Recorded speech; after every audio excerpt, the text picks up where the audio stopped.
जळगावचा एक मुलगा सुरतमध्ये कामाला आहे आणि त्यांनी मला कॉन्टॅक्ट केला माझ्या हिंदीच्या रील पाहून आणि त्यांनी मला विचारलं, की "सर मला चहाचं दुकान टाकायचं आहे, तर किती रुपये खर्च येईल?" तर मी त्याला म्हटलं, "असं काही नाही, तुमच्या बजेटवर आहे. 60-70 हजारात पण तुम्ही चांगलं दुकान सुरू करू शकता."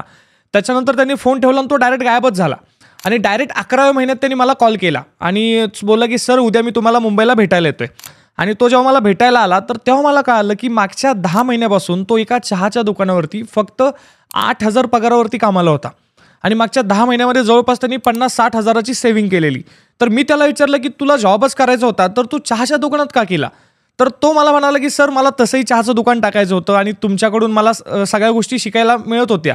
पण मी म्हटलं, की जर तसंही मला जॉबच करायचा आहे, आत्ता माझ्याकडे पैसे नाही आहेत, तसंही मला जॉब करायचा तर मी अशाच ठिकाणी करतो जिकडून मला प्रॅक्टिकल शिकायला मिळेल."